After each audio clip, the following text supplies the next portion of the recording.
Welcome, welcome, welcome. This is the first time I am bringing on my darling husband, John, Hello. to these videos. He will often help in my program, 30 Days to Wanting It More, but today we are going to be answering a participant's question for you because I think it's going to be really helpful for everybody. Perfect. Yeah, so I think we would like to do more of these, but it's just logistical. It's really, really hard because, sorry, I'm just going to do a little something here. Yeah, because it's like 7 o'clock at night. One kid's waiting for me in the truck. The other one's waiting for mom in the house, and we're squeezing a video. Yeah, I was like frantically doing housework, and the kids like, let's go. And anyways, we did it. We're here, and we're just going to make the most of it. So I got a question from a woman, again, who is in my program. And as you probably know, I ask women, in order to look forward to sex again or for the first time in their relationship, to radically trust what feels good and what doesn't. Because going after what's in the media is very harmful and not helpful. Going after just doing stuff out of guilt or feeling like you should never really works. So this woman is totally on board with that. She's seen the results in her relationship. She's really excited about this. Her husband seems to be on board, but there is one challenge or one big question that she has. So she read an article, and so I'm just going to quote the article here. She said, "To oppress is to burden with cruel or unjust restraints, subject to a burdensome or harsh exercise of authority."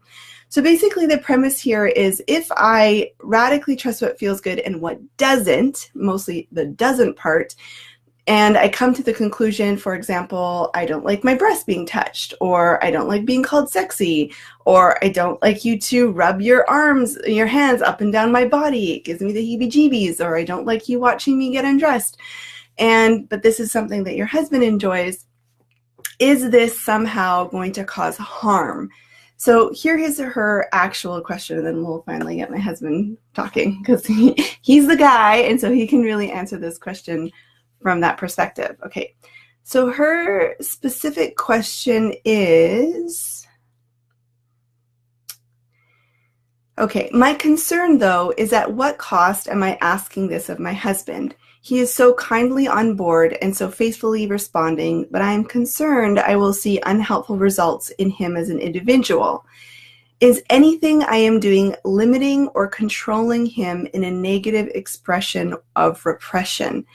At the core, is it a denial of a person, which in turn a rejection of his humanity and how he was created to be? Take it away, Johnny. Yeah, it's interesting, this question of repression. It's, almost my thoughts to answering this are steering around that because, I don't know, what's the difference? What's the definition of repression? Like, we have to control ourselves in many aspects of life. Mm-hmm. So is for a man learning to control ourselves in this situation, is that repression, or is that just being a human being and not being able to do whatever we want with other people? If it's what we say, if it's how we touch them, if it's, I get angry, I'd like to hit someone sometime, but I don't hit them. So that would be my first, that's one of my thoughts. And then do you have a question you want to throw in there? Or? Yeah, I'm really glad you gave a practical example because that was really helpful. I think what she's trying to get at is that it's almost like these, maybe because sexuality is like linked to kind of like basic, almost like a basic human need. Mm-hmm. And so I think she's like but saying, so is anger. Tell me more about that, John. Well, anger. When you get mad, I really want to hit someone. Right. That's definitely. So it's like an impulse. Yeah, it's an impulse. Right. Sure. Or if I want to yell things at people in traffic, or Right. So maybe because you definitely have been like suppressing some of your natural, and even the like, what are natural sexual impulses? That's a whole debate as well. Yeah. Oh, yeah. Say? Totally. So, I mean, and that's where this whole topic about suppression, I'm not really wanting to go there, because obviously that's really an individualistic decision as to what we see as being an oppressive request and what we don't. Mm-hmm. Right? Like, me not being able to touch your breasts at this point doesn't seem oppressive. It seems like my wife doesn't want to feel molested by me. Okay. Sure.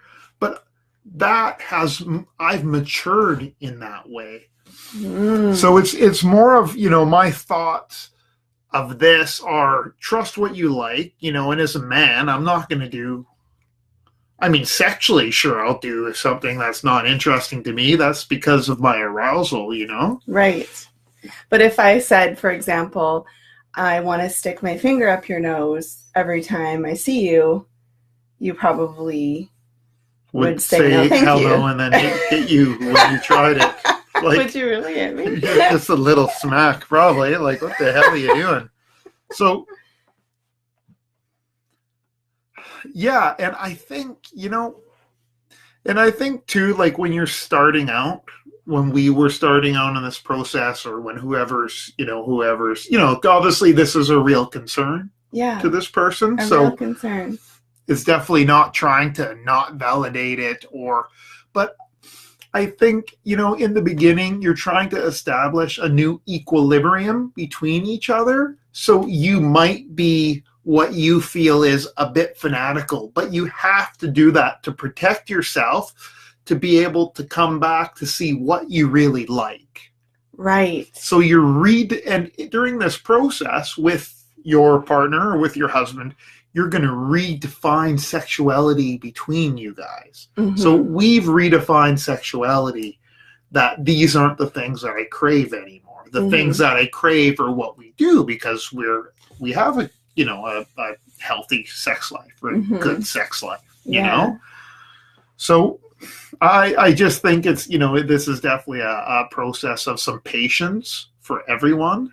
And you have to wait for the pendulum to kind of come to balance in the middle. So, that's when, as a woman, I guess you've detoxed from media, you've challenged, you've really fought for what you like. And for a man, it's where you've fought to keep sexuality more sacred, in terms of not abusing or using pornography, or trying to, suppress our thoughts. That's another thing. We're like, as human beings, we need to suppress all the time. So right. if you look at it that way, we need to control. Yeah, right. So if I had, how really often would I like thoughts to go crazy on my kids, right?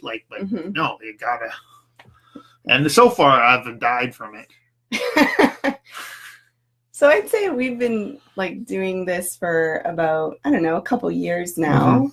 So you're 2 years or whatever into it. Do you feel like it has harmed your sexuality, or no? Definitely no. Definitely you not. are as a person. No. It's evolved. There's an evolution that needs to happen.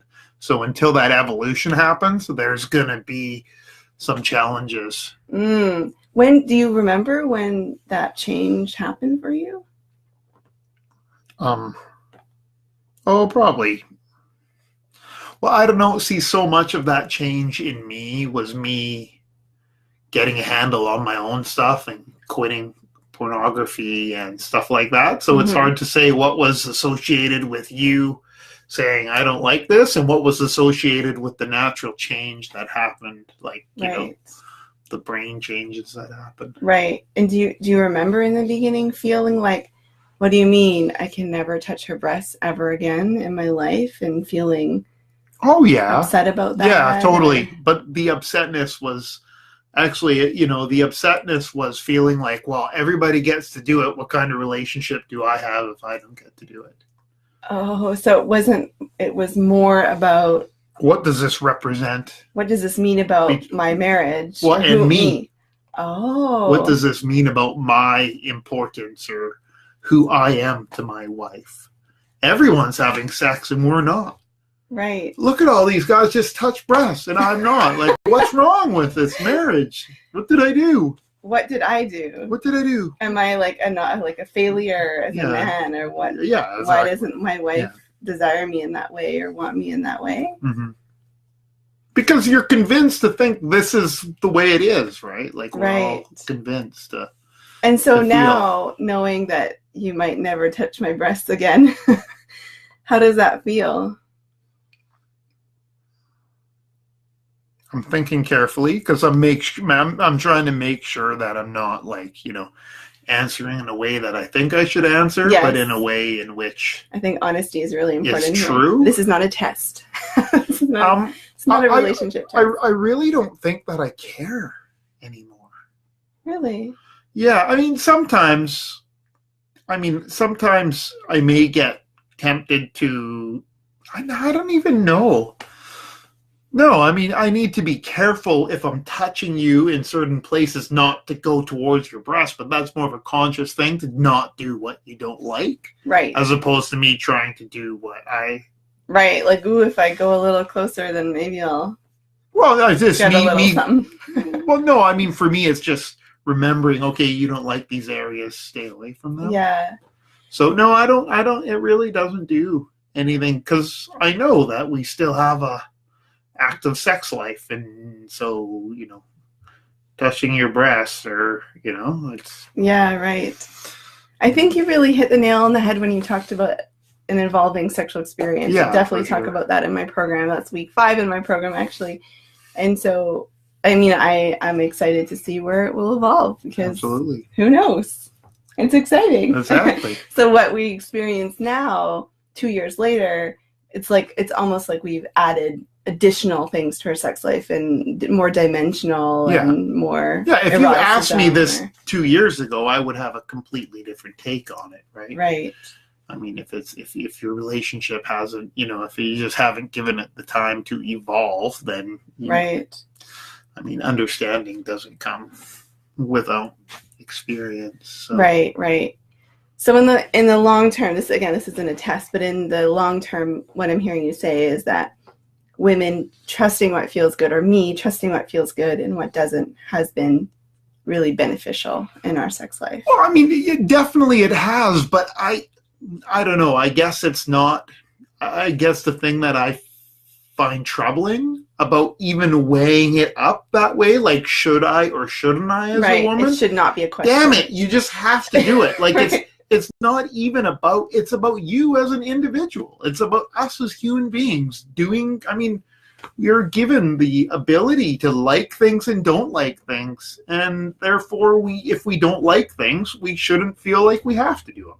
Yeah. I mean, if we want to do things we don't like I'll go dance. I don't like dancing, but I'll choose to do that, But it's not like I don't feel abused at the end. Right. I'm not going to cry because I danced with you. Right.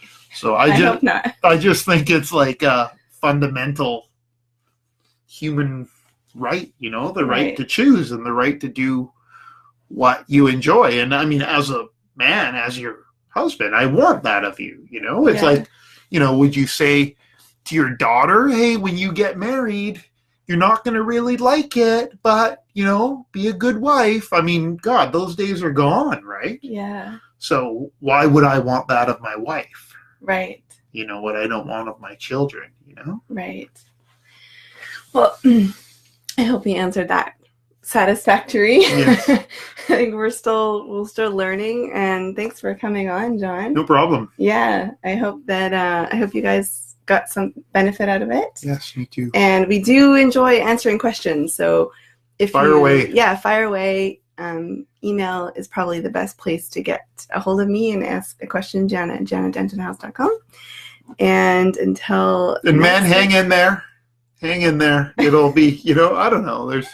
There's definitely at the beginning, it's going to feel like there's some challenges and you're going to feel rejected because, it doesn't it just doesn't make sense to you and what have you. But hang in there. Hang in there. Yeah, life is it's all about the long game, right? It is about the long game. It's not it's not about the immediate.